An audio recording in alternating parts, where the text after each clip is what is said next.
Les amis, bienvenue dans cette nouvelle vidéo. Nous allons parler aujourd'hui de la méthode Merise et les bases de données. Ok.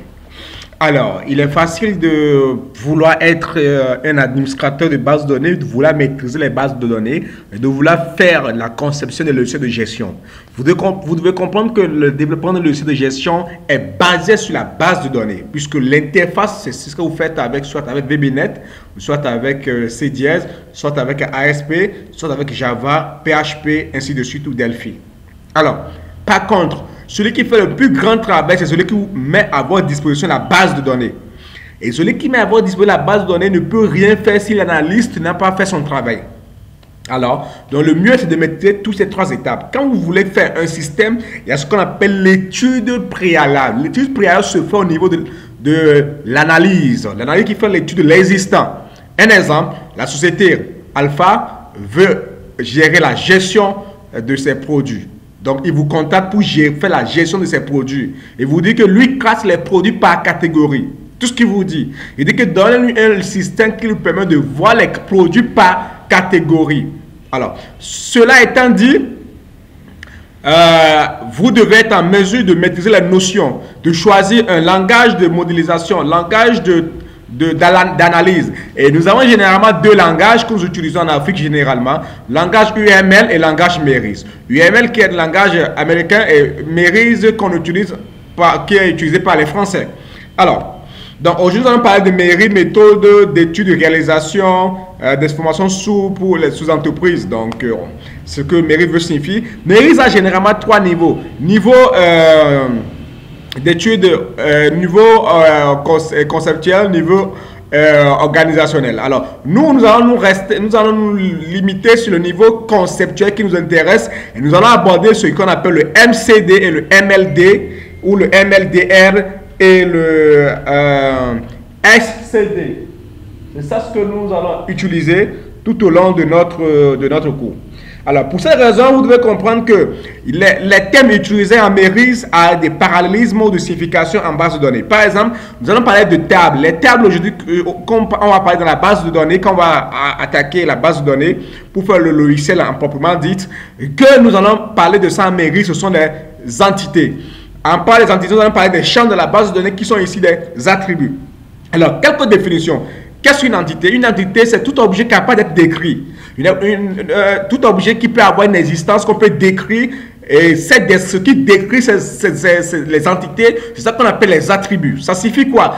Si je dis étudiant, oui, je peux décrire un étudiant. Un étudiant a un numéro de matricule, a un nom, a un sexe, a un prénom, l'âge et la classe. Alors, l'étudiant est un objet. Alors, l'étudiant peut être une entité. Ce qui signifie que quand on vous donne une analyse à faire, la première des choses à faire, c'est de déterminer, de citer les entités.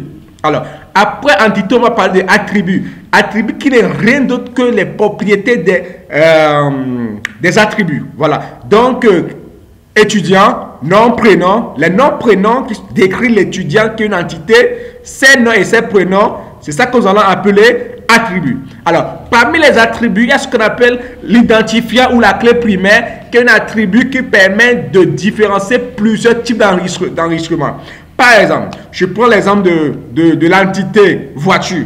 La voiture a pour attribut plaque de matriculation, marque, modèle, couleur.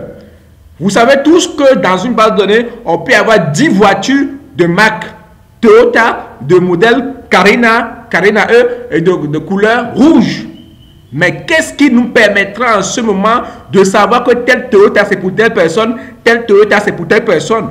Il faut l'entité qui va la différencier. Là, on peut utiliser le numéro d'immatriculation, qui sera la clé primaire, qui permettra à ce que ces voitures de même couleur, même modèle, ne soient pas confondues. Mais pour les voitures, généralement, c'est le numéro de châssis qu'on peut utiliser, parce que deux voitures ne peuvent jamais avoir le même numéro de châssis, même s'ils sont les mêmes formes, même couleurs et tout ça. Donc, c'est un peu ça. Alors, on va prendre l'exemple terre à terre de notre exercice qui est la gestion des produits. Alors, donc, quand je vais prendre mon peintre, déjà, quand on me présente l'existant, il veut gérer quoi ces produits? Les produits sont classés par catégorie. Quand je vois cette phrase, il y a deux entités. Il y a l'entité produit, l'entité catégorie. Alors, je vais essayer de dessiner, représenter Oui, je dessine juste un. Ah bon, je mets ça ici. Attends, je suis pas en arrière. Je suis pas fort doué en dessin. Je dessine mon MCD. Donc, je dessine la première table, le premier attribut qui sera ici catégorie. Ah oui. Alors là, on va écrire catégorie. Catégorie. Alors, catégorie qui a d'office deux attributs, c'est un exemple. Il y a l'attribut code catégorie qui sera la clé primaire. Voilà.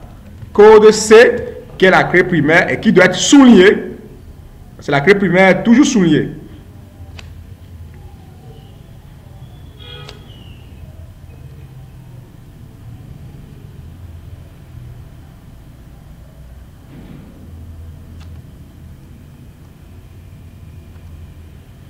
Bon, je pense, voilà. Ensuite, nous allons désignation. Libellé ou désignation. Je vais faire lib. Voilà. Ensuite, nous allons définir, décrire la table produit.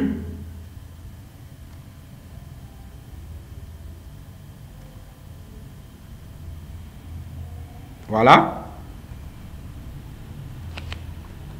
Produit qui aura pour clé primaire, premier attribut clé primaire qui sera, je pense, référence. On va appeler ça ref. Qui est souligné. Attention, ici, libéré n'est pas souligné. Je peux revenir sur ça. Non, je peux. Oui, je peux. Libéré n'était pas souligné. Ok. Bon. Attends, on a fait une erreur. Libéré en réalité n'est pas souligné. Avec ce logiciel, ce n'est pas évident de revenir sur quelque chose qui est déjà écrit, à moins que j'essaie de gommer.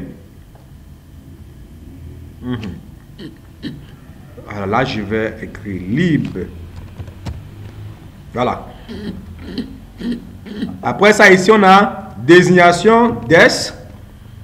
Ensuite, on a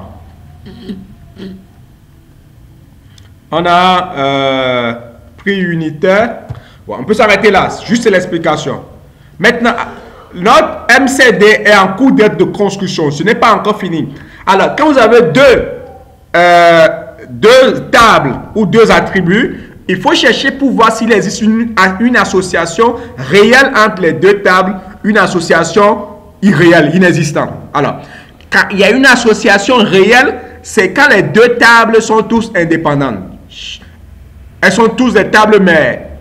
Elles ne dépendent de personne. Alors, il y a une table père et une table mère qui doivent s'associer pour accoucher la table enfant. La table enfant est appelée association.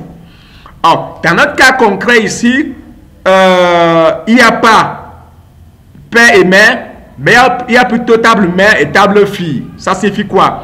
Une catégorie peut avoir plusieurs produits. Mais un produit ne peut pas avoir plusieurs catégories. Vous voyez que catégorie domine déjà produit. Cela étant dit, je m'excuse. Alors, donc, comme je disais,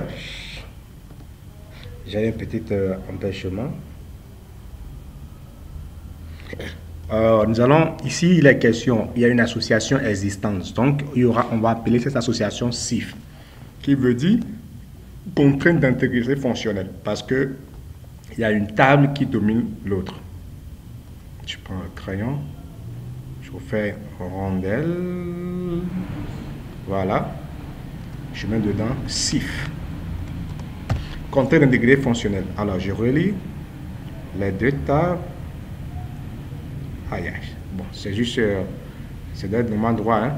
Alors, il faut gérer les cardinalités. On vient de dire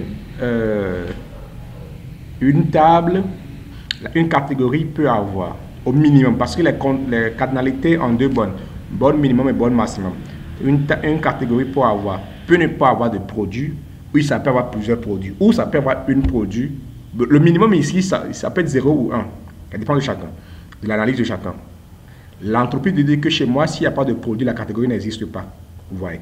Mais dans les normes, la catégorie peut exister, mais que le produit n'existe pas. Vous pouvez avoir chez vous catégorie biscuiterie, bien pâtisserie.